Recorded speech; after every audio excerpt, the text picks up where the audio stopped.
It's Alex. All right. Innovation for the benefit of humanity. We make the difference in the world using technology nobly and fairly. I'm going to read a little bit because we are just starting. I just want to make sure that we are all on the same page. Um, Reasons for our existence. We create a positive change in the world by influencing the direction and changing the status quo of technical community at large, independent of the corporate agenda, specifically independent of corporate agenda. Um, we drive our destinies by leading for the sake of good. As a group, we are in the best position to define optimal approaches to protect citizens, create positive change, while still having the latitude to nimbly run our businesses. We band together to own our space before bad actors try to exploit or potentially thorny public situation arise, inviting perhaps well-intended but likely ill-advised legislative and regulatory involvement. Rules of engagement, and this is core member values. Um, you can become a member if you want to. There are meetings that are just for members only, and as we grow, which we are, and we are starting to add Clubhouse to this meeting as well, which we plan specifically for public debates that we will have. Um, with those only, like in Clubhouse, only the people around the table, the members are speakers, and everybody else needs to raise a hand before they can speak if they're being invited, if we know them.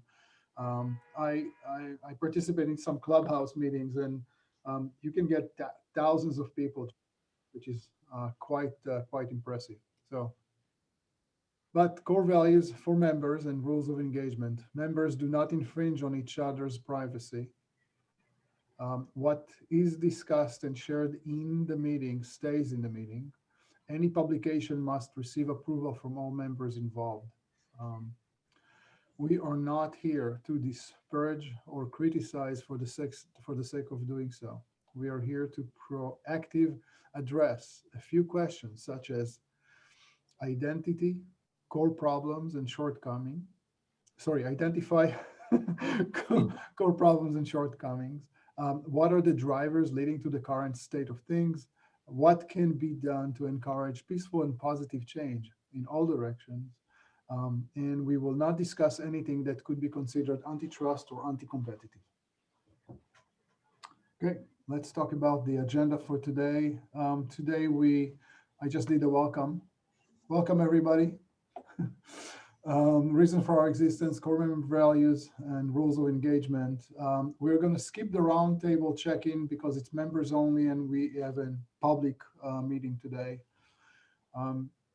We are going to talk, or we're going to have Chris presenting his privacy, or he will actually lead us thinking about privacy a little bit and why it is a billion-dollar business built on you, actually on me too.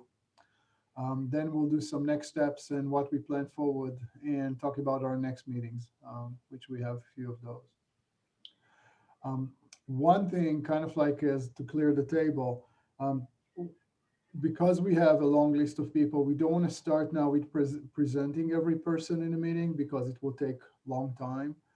We prefer that when you speak, you just say your name, your company, and then you say what you need to say at that point.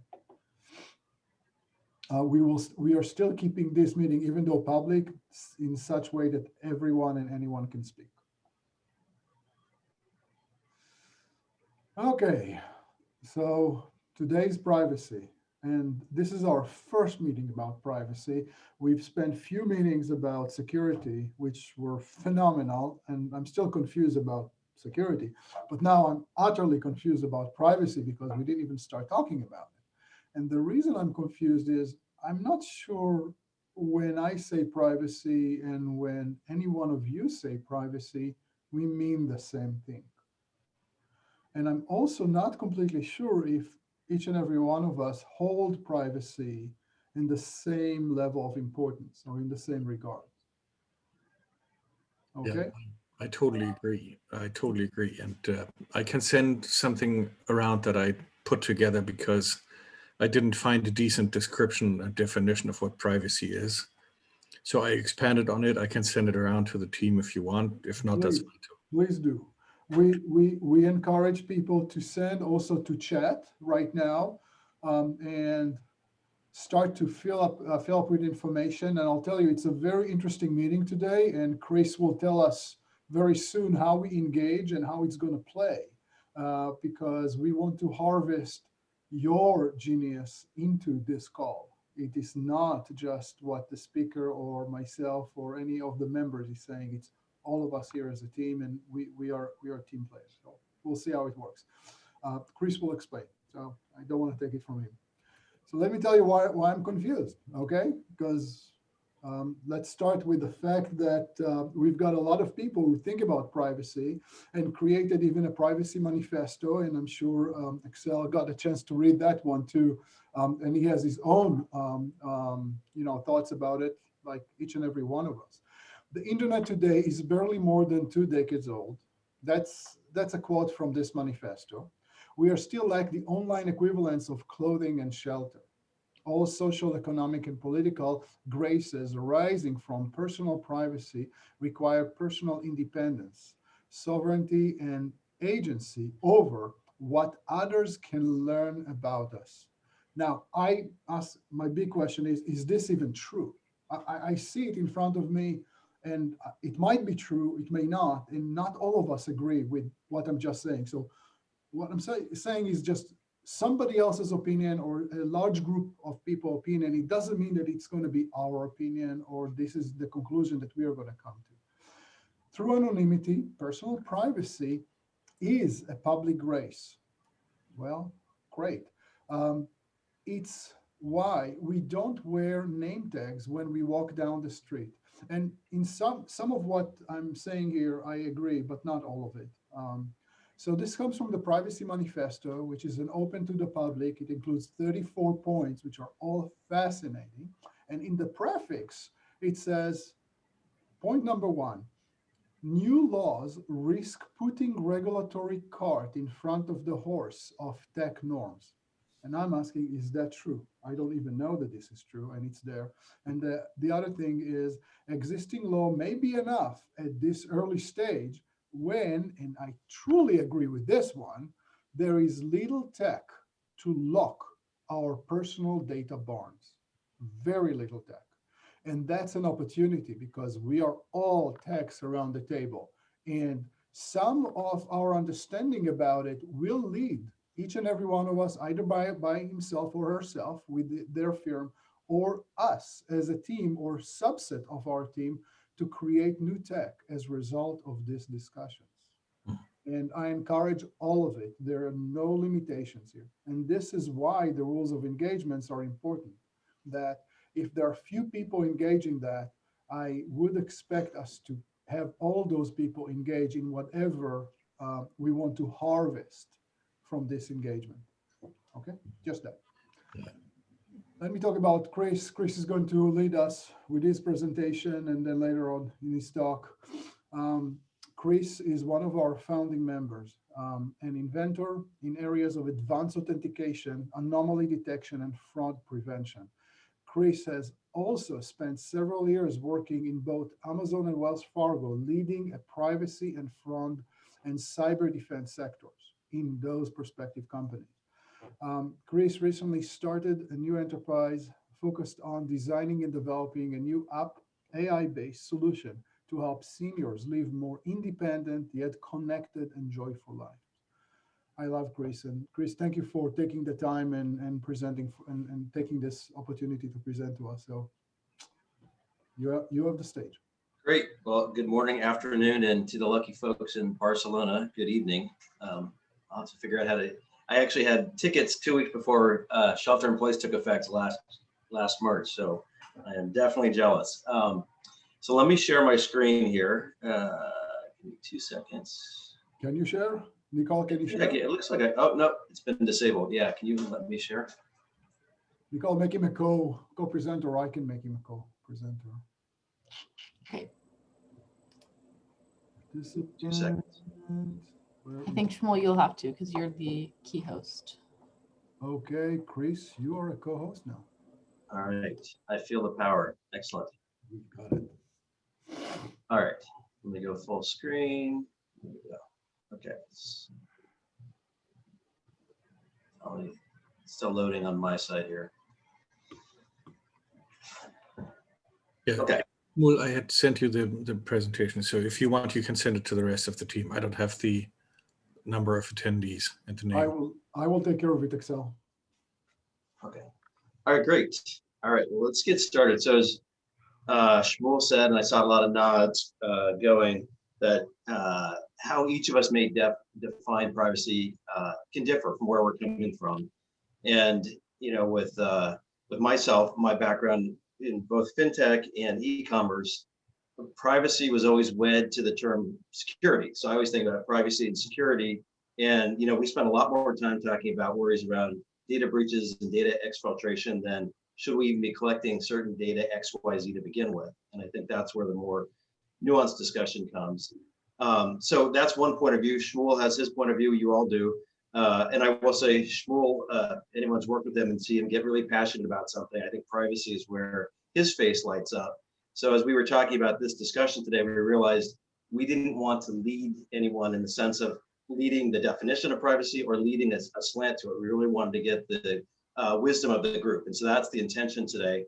And so we've got a kind of quick paced program to get there, kind of harvest everyone's thinking, push the parameters to see how we want to draw the scope of privacy. And of course, we can adjust that and come back to it. That's what we're doing here. And so why don't I move us to our next slide?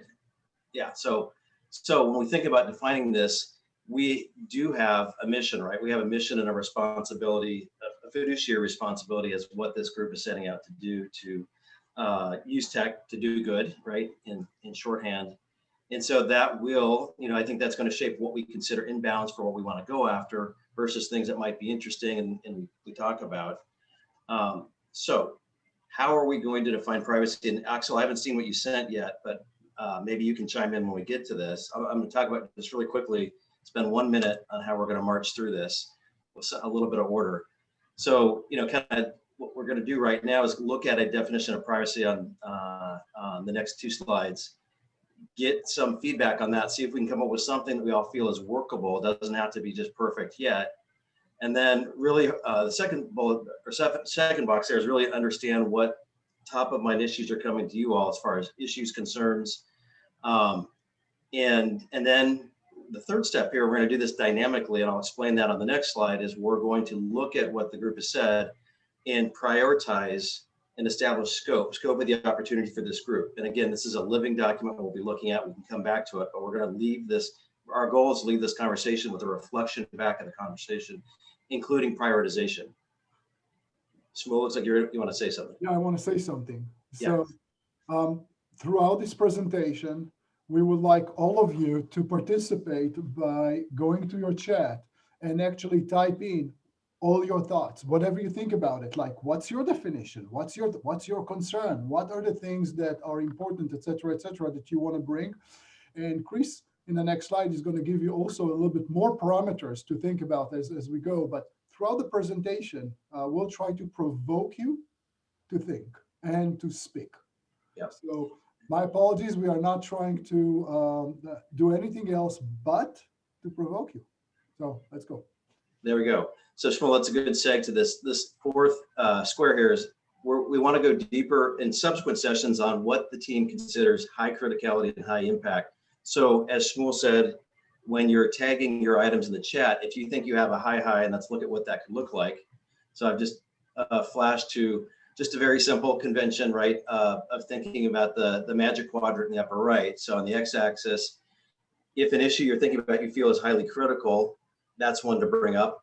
And then magnitude of impact is really how many people does it affect? Is this a large number? Is it society at large, or is it a few, a much smaller, a microcosm? and that might warrant it being a little lower. So as you're typing in your comments, please, if you have an HH, call those HHs. Nicole is in the background going to be plotting those in real time on the back here, so that when we get done with today's conversation, we can see the first pass at that. And so then just going back here, so with that prioritization in mind, with that prioritization in mind, in future working sessions, we'll figure out how to go deeper in some of these high priority topics, be it subject matter experts on privacy, and we have some on the call today, or primary research the team might do. And then this is all not, the goal of this all is not just for interesting conversation, but that last box is we actually want to drive some meaningful outcomes and affect some change when we get to the core of what's important for the group. All right, so our win today is let's get everyone's thinking out there and let's get preliminary prioritization, and we're going to call that a win for today.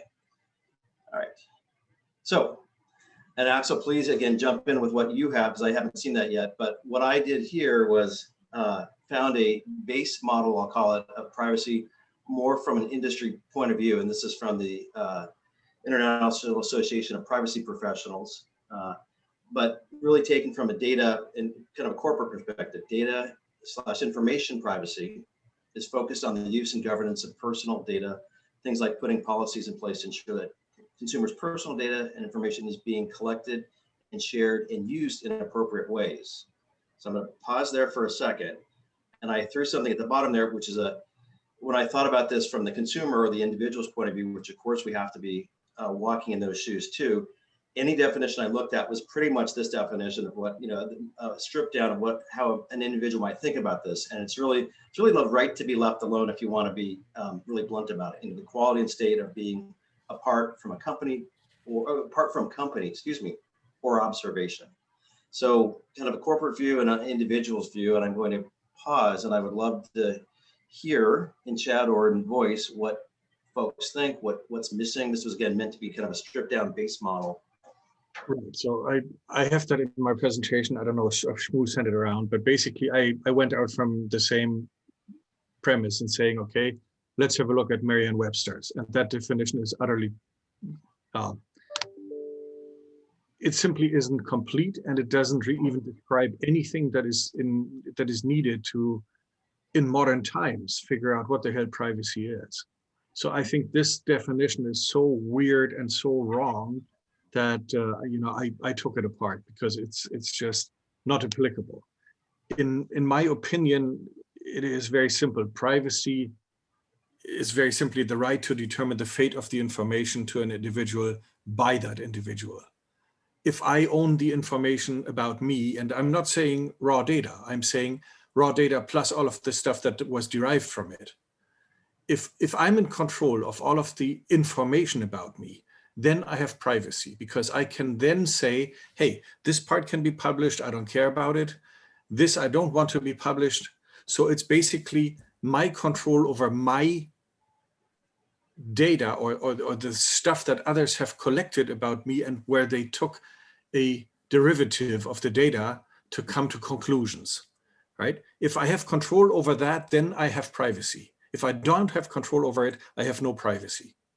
And that's all I'm going to say.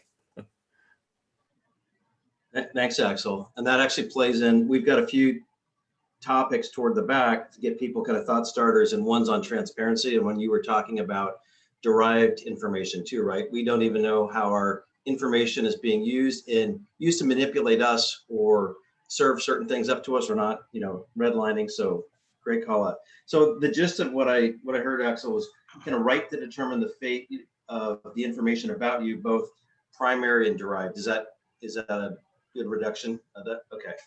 Right, that's why I said information, not data, because data would be the raw collected data. Information is everything that is collected plus the derived work from it. Yep.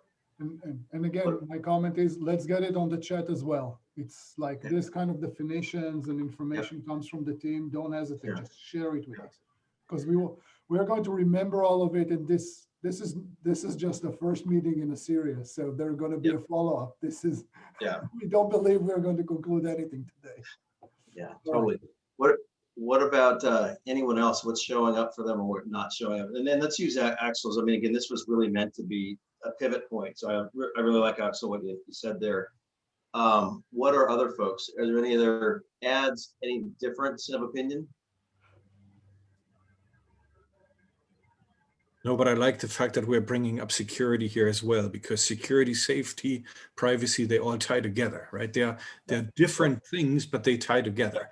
And, you know, once my, yeah, I'm tying it even into authentication, because ultimately, if you claim you are person A and you want to know what is stored about you, you have to authenticate yourself first, because otherwise it opens the doors to abuse of the system, right?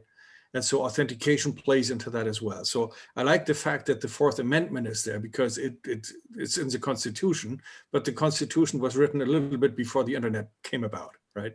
So of course they couldn't quite anticipate what would happen. But yes, I think the fact that we're bringing everything here together is important, because again, security, privacy, safety, authentication, they all play together. Great. Okay. So I'm going to keep those are some great hooks into some of the conversation that's coming. Thanks, Axel. So I'm going to pose a question that I think well, I know at least it got a provocative reaction out of Shmuel when I first put it out there, and so that's this one here. So as humans, have we ever really had privacy to begin with? You know, we think it's, you know, a lot of us think it was a modern day problem and issues, but you know, when you're sharing a cave with someone, you probably didn't have a ton of privacy. Certainly when villages came about, you know, everyone seemed to know each other's business, right? And then if you think about it, when those villages became towns and cities, you had a lot of professionals and tradespeople that knew a lot about your business. And we kind of had this underlying code of privacy, right? But you kind of relied on those individuals to keep your confidence, right? So with that as a premise, so the next is, so what's different now? Is it just kind of different flavors of what we've had, or, you know, are there things that are fundamentally different? And I think the leading question is, yes, there are things fundamentally different, but we'd love to hear from you all what some of those things are. What shows up for you? Well, I think there's a fundamental difference between the lack of privacy if you're in a cave and you know, the lack of privacy on the internet today. Because if you're in a cave that you share with one other person, it's highly unlikely, or 10, or it doesn't matter, that they're going to use any of the information they have about you to extort you. But on the internet, it is a different story, right? Extortion has become a commonplace, and you can, you know, if you use the usual math that 3% of all apples are bad, then 3% of all people are bad, meaning also that 3% of all policemen are bad, meaning that 3% of judges are bad, which is why we have appeals courts, right? So if you take that, then the likelihood that 1 out of the 10 people you live in the cave with extorting you isn't very high. But if you've got a city of 1,000, you will have 30 people not knowing how to behave. And if you've got the entire internet with 7 billion people, well, guess what, right? The number of people who have access to your information and to your data that they could potentially use to extort you goes up. And it's more than just linear, because the more people know about what are your darkest secrets, the more of them will feel compelled to use that against you. So I think it's qualitatively and quantitatively very, very different. So if I can summarize it, it's about security and safety. So when you're exposed to a limited number of people in your community, it's one thing. It's almost like you can control your risk, control the exposure. And here we are in a situation where we can no longer, there's no way to control the exposure. So part of privacy is, how can I feel safe again moving in the world? That's kind of like, if I can, is this the gist? The gist of Excel, what you were saying? That's clear? Okay, good. You know, I was looking at the slide, and if you go through, and I saw people brought up the Constitution and the Bill of Rights. I mean, if you go through when it was written, the First Amendment, the Third Amendment, which is, you know, home and quartering soldiers, the Fourth Amendment, the Fifth Amendment, even the 14th Amendment, If you think about that time, it was easy or more difficult, depending on how you look, for the government to go through and eavesdrop. And there were no telephones, there were no bugs and listening devices and cameras.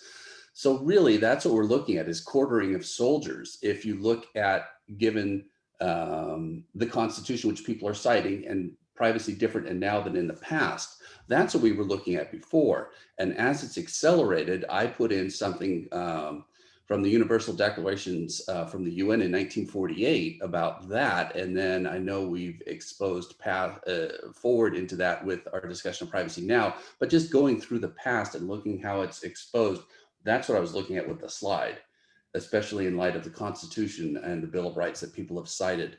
I mean, and Shmuel, to answer your question, it's very interesting, despite, you know, these preppers putting on their ID blocking sunglasses and Faraday bags.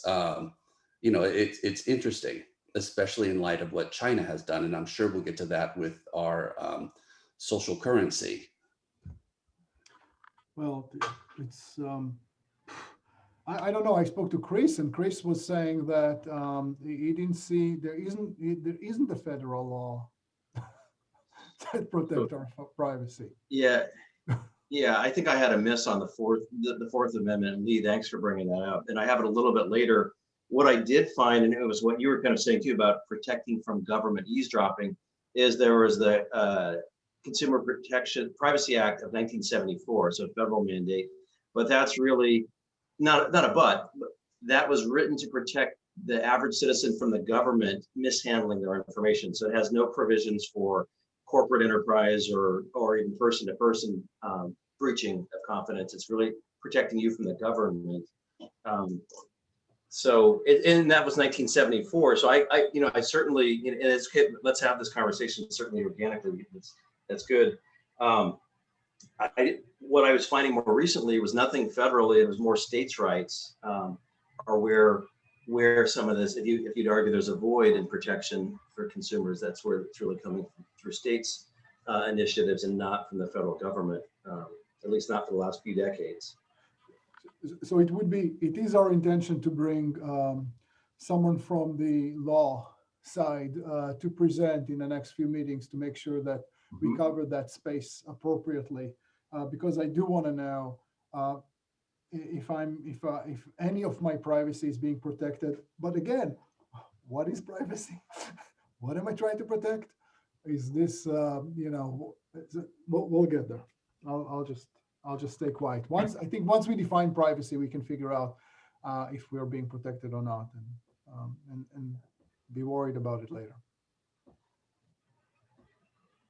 So I'm going to chime in with one thought on this. What's different now, and I was thinking about this question, is, it seems like, so say you wanted to reinvent yourself, from maybe the mid 20th century till the internet and cell phones. It was pretty easy just to go somewhere and kind of pick up a new identity and start over. And so you could, if your identity was breached, you could kind of have a reset button.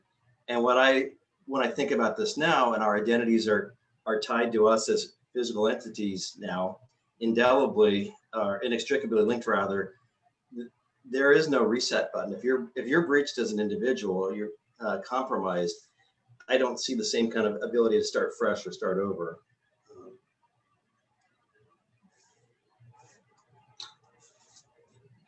Also, if you're being breached, you can be duplicated.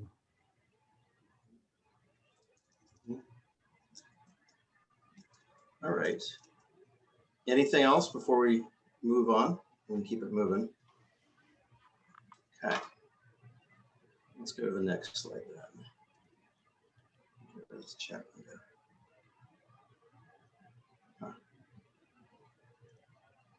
There we go.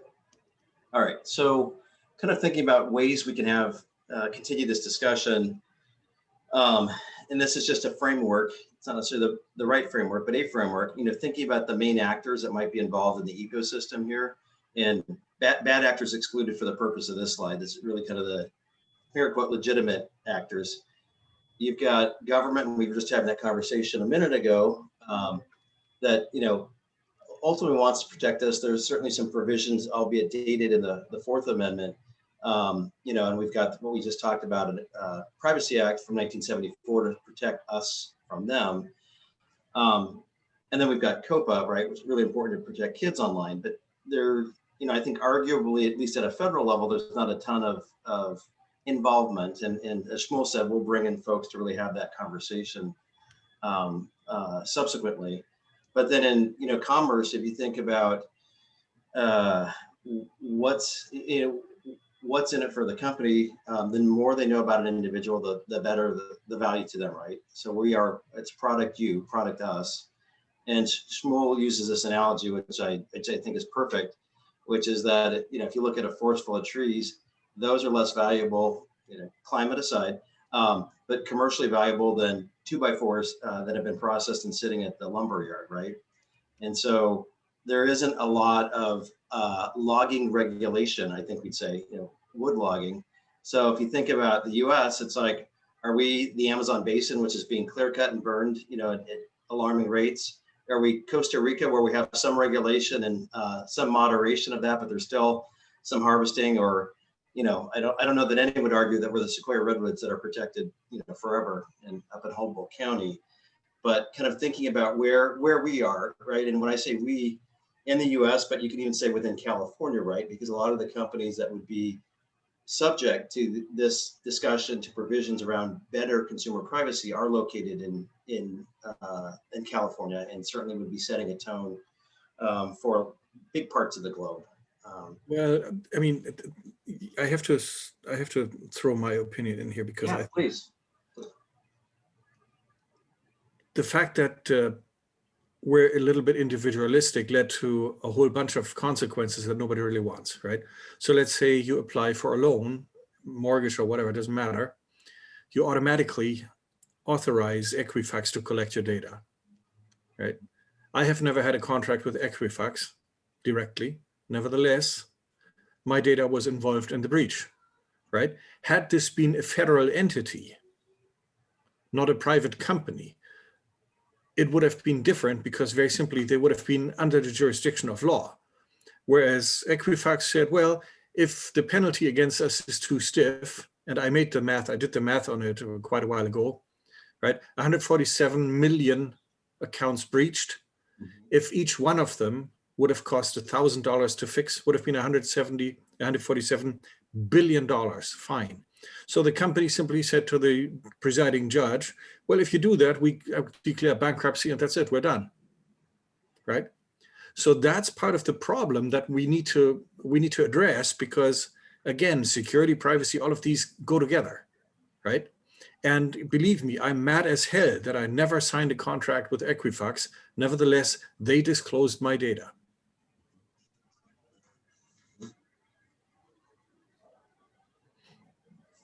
Yep. Just taking some notes, Axel. Thanks. Well, the funny thing is, you know about Equifax, but I'm sure there are thousands that you are not even aware of. Yep. You know, the funny thing is, if anyone gets this video, I mean, we're going to post this video, etc., and look at my body language and behavior, they're going to know about me things that I don't know, that I didn't even imagine, and those things will be true. We can be analyzed based on data in more depth than we personally can imagine at this moment. We are not psychologists, and we are not experts in body language analysis or with facial expression analysis. We are not. Well, this is like what I posted in the chat about LinkedIn and the personality tests that can discover an amazing amount about you just based on what you think of as sharing your professional interests, right? And it's even more so with Facebook and those quizzes that come up, right? That they're just all extracting data from you. And this is where I have a problem with the definition saying personal responsibility and control, is because it's so difficult, right? I mean, in theory, it's good, but that assumes that we were all very intelligent and rational beings. And in economics and in psychology, we know that's not to be true of humanity, even of ourselves in the heat of the moment, right? We don't necessarily make rational decisions. And this is why I think you have other controls coming into place, because we have proven that it's just too complex. And we're also, as individuals, not empowered enough to control that by the laws. And so I don't want to get rid of personal responsibility. But the other thing I did want to bring up is security is related to this, in that, you know, Equifax had no intention of leaking the data, right? It hurt them to leak it. And companies get breached every single day. We had this big talk on security just now. One of the interesting technological movements that I see gaining speed in service to the idea of privacy is the whole idea of distributed identity, where I will have my own personal information in a wallet. And then if I need to prove that I'm old enough to someone, you know, to execute a transaction, or that I'm a resident of a state, I don't have to show them everything, for example, on my driver's license, but I can share with them through distributed identity technology, and I'll gloss over the technological details right now, certain aspects that I wish to share specifically with them.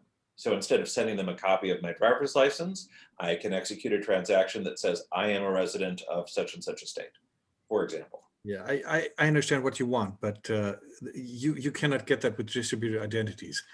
It's very simple to do with a hash. So you basically include the requester's ID, and then you get a hash back, and the hash will confirm, right? That's simple. Distributed ID is giving everybody more attack surface. Don't go there. So I wonder, and forgive me for flashing ahead here, but the second bullet there around the broken consumer ID and authentication model, I think it's Andrew and Alex, you're both, it's not suggesting a solution yet, but just saying we've got a problem, right? And kind of our haphazard way that we're doing this, you know, we're kind of like, Andrew, the way you're saying, we expect you to reveal everything when we only need one piece of data. And, you know, and since we don't have stronger tokens in many cases, we expect, we ask for a lot of sensitive weak tokens, right? That end up causing a whole bunch of problems that aren't necessarily related only to privacy. So that could be an area we want to go deep, right? That you know, that could be an area that we have an HH if folks agree with that. No. Yeah. Well, and the other thing about it, I don't mean to be advancing a particular implementation of distributed identity or showing just a piece, but the idea that instead of letting these organizations hold on to all this information about you, they are given exactly what they need to know. So for example, if Equifax were told that this UUID has such a credit ability in the context of a loan for a property with this other UUID, and they didn't have any means of associating that with an actual address or an actual person, stealing that information would have been significantly less valuable, right? So the idea that you are only sharing the information that's needed to be shared to only the companies that need to have that information, right? It just, it's kind of the privacy realization of zero trust, if you will. Absolutely, you're absolutely right. Guys, again, I'm hearing you, and I'm not sure. I mean, we are jumping into trying to solve something and suggesting something without without stating. We're stating what's the problem for us. We're not stating what are the drivers for the other side. So as long as 2x4s makes more sense for companies and more profitable for companies than trees, there wouldn't be trees. The fact that you provided a solution, if we don't understand or we don't state clearly what's the reason for the other side to collect more data, if we believe that they collect data just in a naive way, not because they actually want to manage us personally or to get an advantage, then I think we're making a mistake here.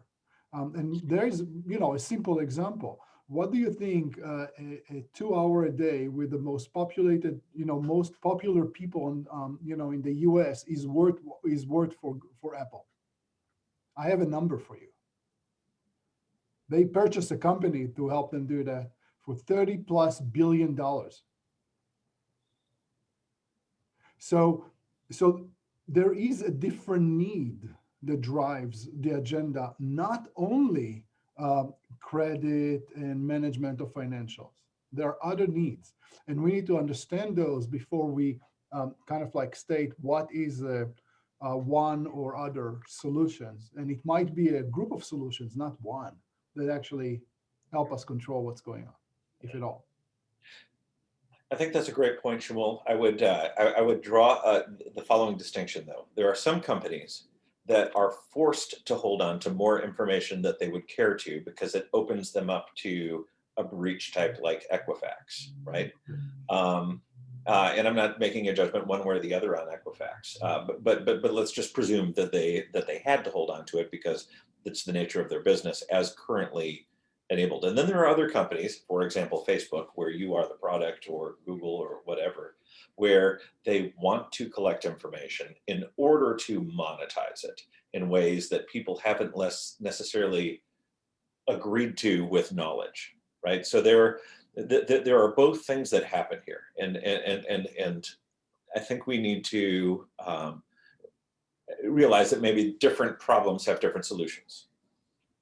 Thank you. I agree with you on this. And I love this slide that Chris just put in front of us. Different people, different agendas, different reasons. We need to understand that. Well, and I'll just pipe in, the last bullet there for individual citizens. It's kind of, there's at least two sides to this coin, right? There's the example Axel gave early on about being victimized, right? Through no fault of your own and no choice of your own, your data was, I'll say, kind of carelessly exfiltrated, right? And you just have to live with that. But then we have, I don't know how, and this would be interesting to read about, like how much privacy is on the typical citizen's mind right now. But it seems like it's reasonable to say most people would have some kind of background worry, even if it's not specific. Yet, are consumers really understanding the give to get model they're in with the Facebooks, the LinkedIns, the you name it, right? So are they kind of being arguably unfairly preyed upon, right?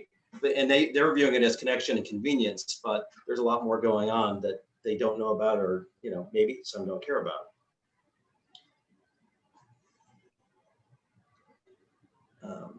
So I'd say, it's great. I'm looking at all the HHs coming through the chat and whatnot. So ask the silly question: anything seem particularly good right now in the realm of privacy? Or that we feel is kind of solid bedrock, and that may be a very short chat.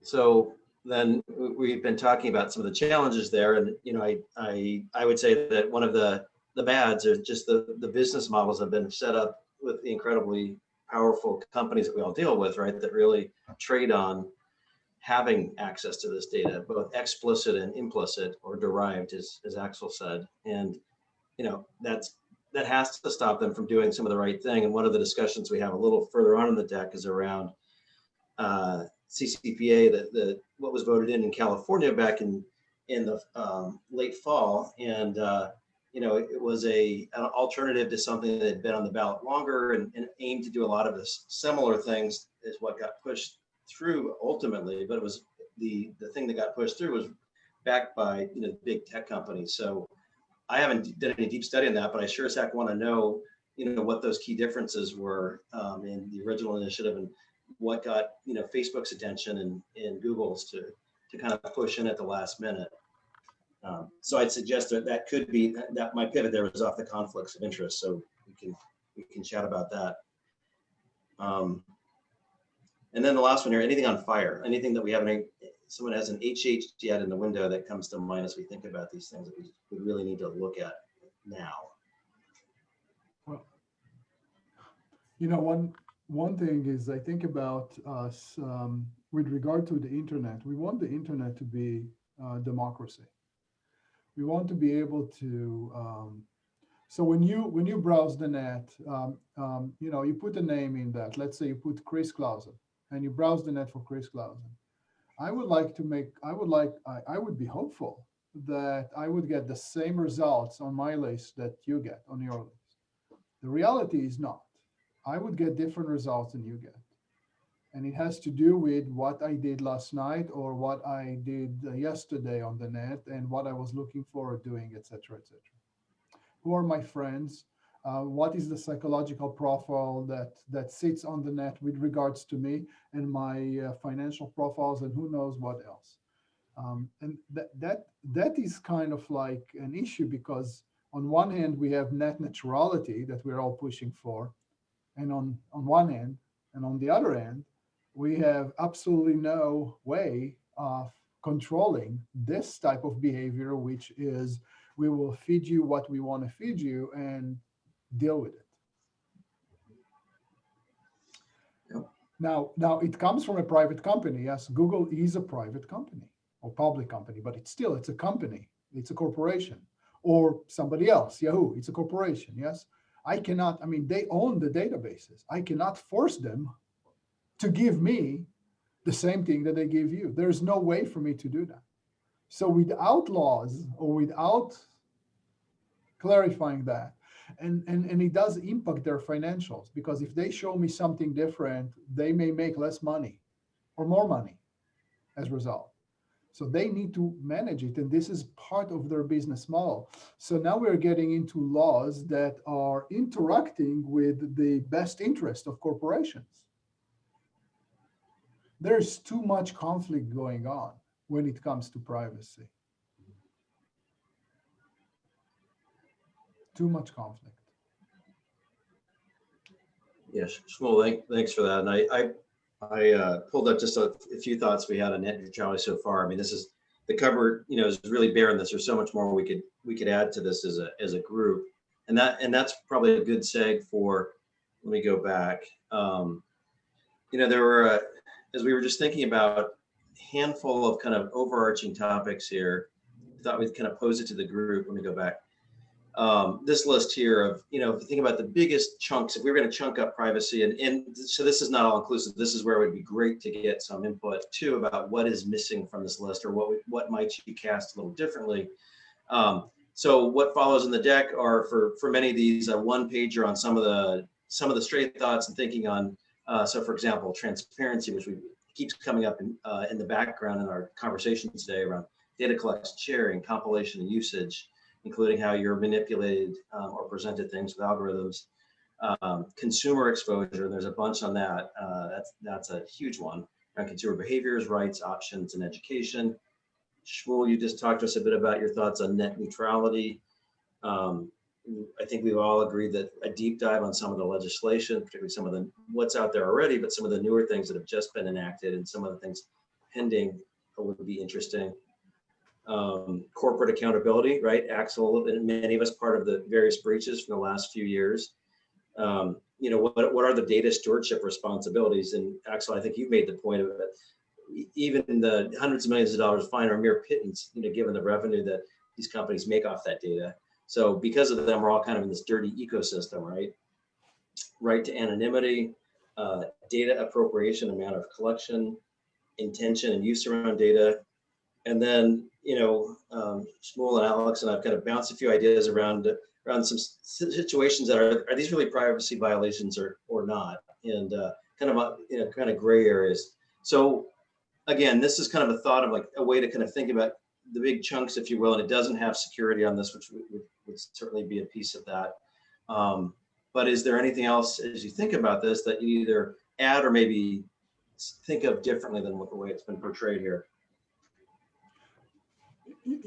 Chris, I think as a team, maybe we need to make a decision. What point of view do we take? Is the point of view of the private, of the citizen, of you and me, or is it a point of view of the government, or is it a point of view of the corporation, or it's somewhere in between? Because for most of us, it's quite mushed. For example, some of us will say, I'm okay with the government to have more information about me because it protects me from, I don't know, another 9/11 or whatever it is.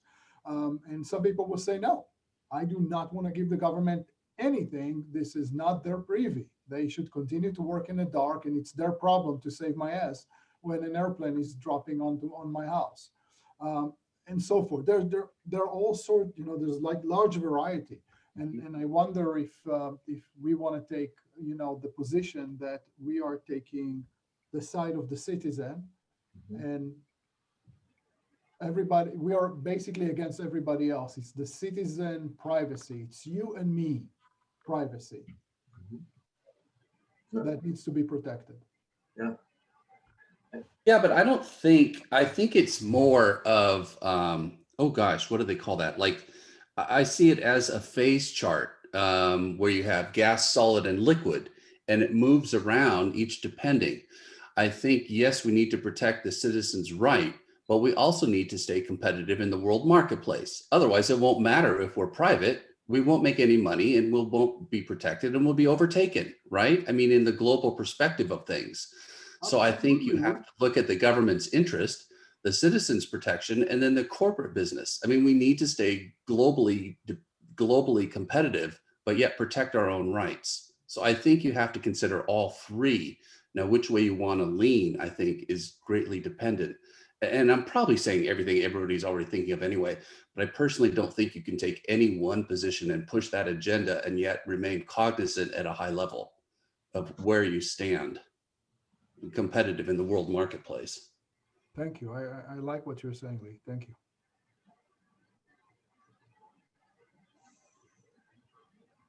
I mean, I still like to take my own position, but I love what you're saying. So well, and I'm one thought. I'm not sure if this is kind of blending what Shmuel and Lee just said, but I'd be curious when we look at our HHs, and Nicole will have those compiled shortly, or maybe they are they really from the consumer, the individual's voice? And I've kind of been scanning them, and I think that a lot of them are. You could say that that's probably around an issue that a consumer or an individual would have.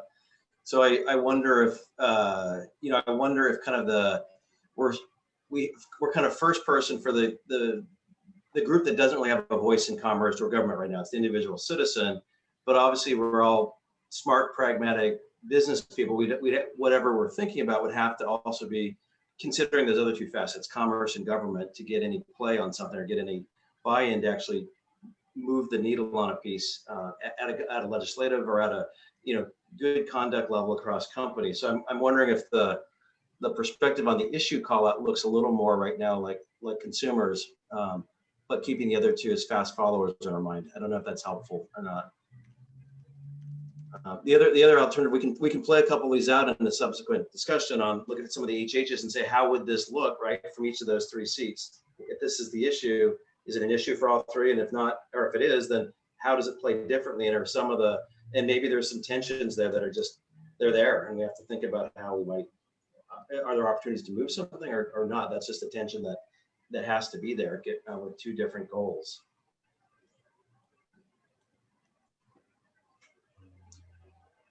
Okay, thanks for that, Lee. I don't know, and anyone else has any other thoughts on how to think about that or frame it, you're certainly welcome.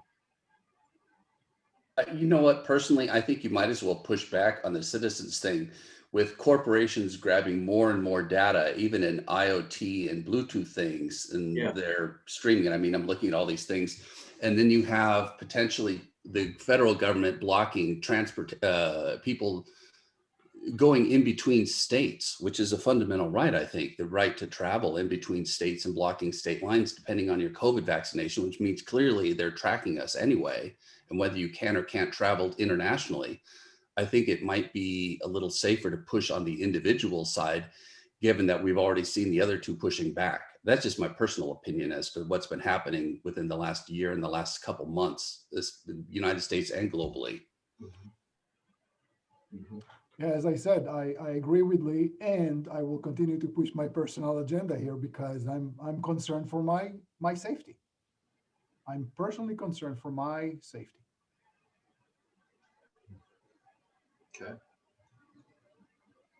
Okay. I'd just like to quote the great Scott McNeely, who you probably know, basically said, privacy is dead, get over it.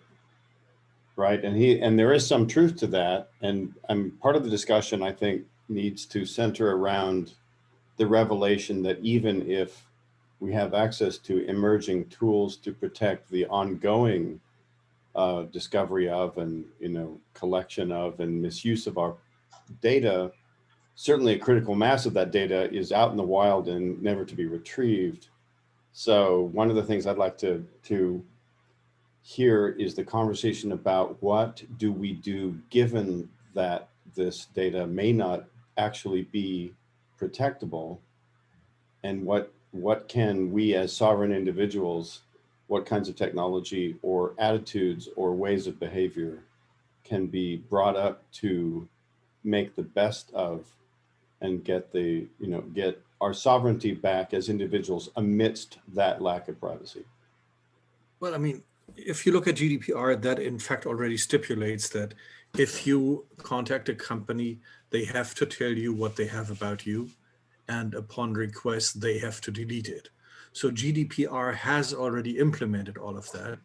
And I think that's a good thing, because ultimately it says that there is at least one provision and one set of people understanding the issue in the EU. And clearly the EU economy didn't collapse because of that. Unfortunately, my brother is still on YouTube, which I fundamentally don't understand. But if he wants to give out his personal info and do all kinds of stuff, it's his choice. I wouldn't do that. But again, according to the GDPR and the reach of it, you have the right to request what a company knows about you, and you have the right to request them to delete it, and they have to fulfill that request within a given period of time. So I think that's a good first step. Mm-hmm. And if we do that, then I think, I wouldn't quite say we need to just copy the GDPR, but at least have a look at what are the good parts of GDPR, and which is what hampers business. And those things should be taken out, because certainly in some areas GDPR overshot, right? I think there's no question about that. But it's always better to have something that you can later on fix versus something that doesn't exist. Yeah, no, that's great, Axel. And yeah, I had a note kind of similar to that down here on the legislation discussion. I mean, the good news is it's been out there for a few years, right? So we've got this isn't like something brand new that was just enacted. We've got some bench results to look back and see what's working, what's not.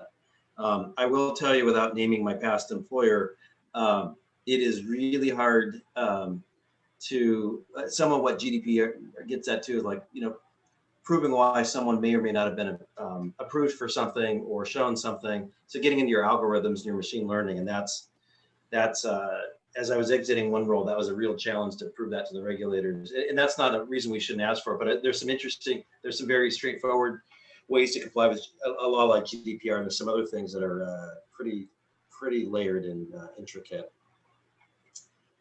Okay, well, it definitely seems like there's a fair amount of interest in future discussion on legislation for sure. So I'm just flashing back to this slide. Anything else that folks feel as a broad category is missing from this? And with knowing that security would be on that list if I had not forgotten to put that one on. Okay, so then, sorry, is that a comment? No. So we've got, we just started on calling these kind of grist for the mill sheets, where we're collecting, like to collect people's thoughts on, again, kind of what some of the big issues might be in this, in these different columns, if you will, or verticals. So consumer exposure, again, it's like, it's a mess, right? And it gets to a little bit of what Brooks was saying too, right? It's not even just that we're compromised in a few pieces of data over there and a few are there. I mean, there are bad actors and syndicates that are compiling dossiers on us. So it's, the level of sophistication, if someone had ill intent, and the tools have definitely stepped up in the last, 5-10 years, for example. We talked about the broken authentication model, which has a whole host of side effects that we look at. Another thought here is like our default model somehow is everything's kind of exposed. You buy a piece of property, well, that's public record, right? Where a bunch of things can be ascertained from that, as an example. So we have this default model where you're exposed, and then you as an individual have to work to reclaim the data or close the barn door. We've talked a bit about the give to get spectrum, and is that out of whack? And are consumers even aware of what they're trading away?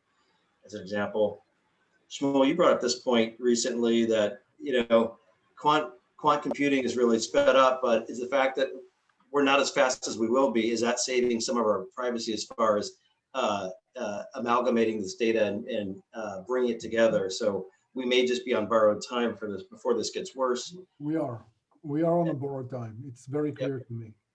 Yeah. So how do we as a group do, how do we get in front of this? And then someone else just a moment ago brought up smart homes and a whole bunch of other things that are just daily, right? Are grabbing more and more bits overtly or inferred about our daily habits and comings and goings. And the new type of sensors that are coming out in the last few years. Some of them I've got, today sensors that can figure out your DNA. So you'll place your hand on the table and it will know your DNA. So now I can distribute your DNA information all over the planet just because you by mistake touch something you don't even know. Mm-hmm. Yep. As far as I'm concerned, our data and privacy is being violated, and there is ample of reasons to the other sides, either people, not people, under corporation, etc., to do that. And I don't see real good tools yet available to us to protect us. I know about the past. We can't close the doors, but on the past. But moving forward, what are we going to do? How can we? And there are some legitimate reasons for corporations to collect information. And if it's their business, it's their business. We are better as a 2x4 than trees. Yeah, I would take issue with that. I think that fundamentally that is old world thinking. Somebody mentioned actually, I think the opposite is true. I think the most important thing to me is not the monitoring. The monitoring is almost a cover story. Shoshana Zuboff in The Art of Surveillance, or The Age of Surveillance Capitalism, points out that most people think that it's about monitoring when in fact it's about actuation. Yeah. It's about using this data to get people to do things, including doing things without their awareness, because, quote, to Facebook's words, awareness is friction. Yeah. And to me, what's more important about this is the collection of the data is one thing, but what is happening to distort our behavior, and including without our awareness. That to me is the key point. And to the point about the value of attention, you're paying attention. The attention is a kind of currency. This is the clicks that provide the perverse incentives for the race to the bottom of the brainstem. Our thesis and what we're doing is that the attention of an activated, aware individual is actually worth more than the attention of an actuated, remote controlled, non-player character zombie individual. So I think the fight can be taken to the point of individual awareness. What do we know about this data that's out there, and how is it being used in real time to effectuate or actuate our behavior against our better interests? To me, that's the battlefront we can win. What's out there in the wild, what does the average individual have control over in that regard? Brooks, this is awesome. Please, yeah. If you can just summarize it and put it on our notes, on our chat notes as well. I want to make sure it goes up there next time we meet. And Brooks, I may have cast this too narrowly, but if you look on the screen for algorithms, I think I have a piece of what you were saying, but not so much the attention, kind of the attention economy piece, but how are we each being manipulated in ways we don't know, with data we don't know, and then how do we know we weren't presented with that job on LinkedIn because of an algorithm? We don't know what we don't know in this stuff too, as consumers. Yeah. And Brooks, what you bring is actually a very positive spin, a very positive point of view of us as humanity and our real value, and how our real value is going to pop up out of this entire mess. I think there's a kind of attention arbitrage move that is possible here. Yeah. Because right now, I mean, the way we look at it is that attention is currency. It's funny that it's kind of arriving, this sort of surveillance dividend arrives at the same time as blockchain and cryptocurrency and so forth.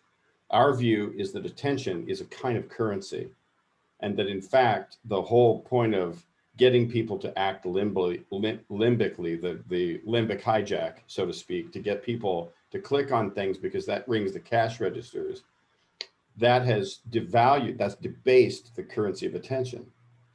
And this is apart, of course, from this broader construct that we're discussing about the nature of privacy. But what I'm saying is that our attention is valuable. It's not just our personal data, of course, but the leading edge of using our attention in order to make this personal data with our choices, with our communications, etc.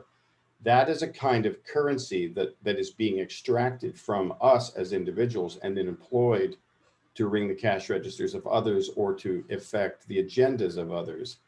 And the point of emergence of value, my attention, all of our attention is valuable. This is where the battle can be won, is feeding us, using tech to self-reflect. What choices are available to us? What is being hidden from us?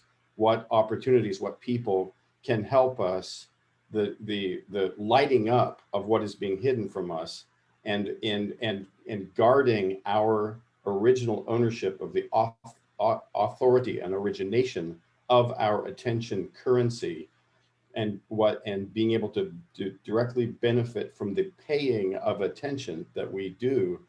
That's where the battle can be won, with technology and also with self-awareness, with the cultivation of self-reflection, of personal sovereignty, of the enlightened and activated and wise human, as opposed to the zombie controlled non-player character human, which is a lot of what people have become.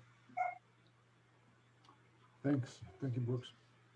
So Thank you, Shmuel. I hope we captured that. That's I love this point of view. It's very different than what was discussed before. yeah, there's a lot there. Yeah, and it's well beyond transparency. All right, we'll have a lot to harvest from that. So, Chris, we have let's say 2 more minutes for your presentation. Then I want to stop and talk about how we move forward with that. Yeah, I think actually, unless folks have anything else to add, I think we've got a sense of hopefully we've got a sense of where we're going. We've got these one-pagers that are just vehicles to capture people's thoughts, and it seems like what we're agreeing on the main flanks or main topics right now. So we'll have those posted. So as thoughts come up after this meeting, please add. We'll figure out a way to make that easy to add to as you might be ruminating both directly about this or things might pop to mind subsequently. And I think, Shmuel, we were going to take a look then at Shmuel and Nicole at the see where we ended up. And I know Nicole, you sent out a link at the quadrant just to kind of take a peek at that, see how we ended up. I'll pause there, Shmuel. As far as closing on this topic, anything else? So it's no, it's just again want to discuss how we move forward from here. So Yep. there are thoughts, there are opinions. All of them, as far as I'm concerned, are valid. What we would like to do is take this 4 quadrants. Well, you need to request an access to the doc. Yeah. Good. May I have access, please, Nicole? And so this document can be updated as we go along. Our next meeting is actually on security next month. We're going to follow up on SolarWind, and we have a group of people. Each will get a few minutes to talk about their takeaways, their conclusions, and where we're at. I think the world is still quite confused when it comes to SolarWind. There are some great ideas and some good comments and very things that are highly likely, but there are no, I didn't yet see, okay, this is how we're going to solve this problem, or this is where we are going with that. And I love to have this discussion. That would be in our next meeting on security. We're going to skip 1 month and then we'll go back to privacy. When we go back to privacy, what we will do, we'll take this all the comments that we have here in the chat and everything that we can collect from this video and conversation that we have recorded together, get this on a chart and on a list and try to see or if there are any convergence or thoughts. During that meeting, people will simply say, whoever shows up on a chart, or if not, say, hey, my comment should be there on the high, and explain to us why it's high, meaning it's high interest as well as high impact for all of us. Then we'll go through the high and decide what we are doing with this. Can we do a root cause analysis? What's really behind it? Is it an interest of the government that we have to satisfy because, for good reasons, interest of corporations that we have to satisfy because, and etc. Interest of individuals that we have to satisfy. And then we can think about, are there tools that can be created, or structures or legislation that can be created or need to be created to help us get our privacy back, or get different type of privacy that we may or may not have right now. So that's kind of like the plan. Yes. If there are there any more comments? Anything, Chris, you want to add? No, Anyone else? And I just commend you on covering this so thoroughly in just an hour. Well done. Beautiful. That's Chris. And Well Brooks, done. thank you for chiming in. This is yeah, thanks for the awesome. input, everyone. Yeah. This was actually, I think we were maybe awfulizing a little more how unwieldy this conversation could have been, because it's so broad. So this, so thank everyone for that, for the good comments, and it seemed like things lined up very well. We've got some things to net out. Thank you. Yeah. So thank you, everybody. And again, we'll go back to privacy in 2 months. Next month, we are on security. If you're interested to know more about how vulnerable and how open we are as a result of SolarWinds event, and like it in the last 6 to 8 months, please join. Thanks. Take care, everyone. Great. Thanks, everyone. Thanks, Shmuel. Thanks, Nicole. Thank you, everybody. Thanks, Chris. Bye, Brooks.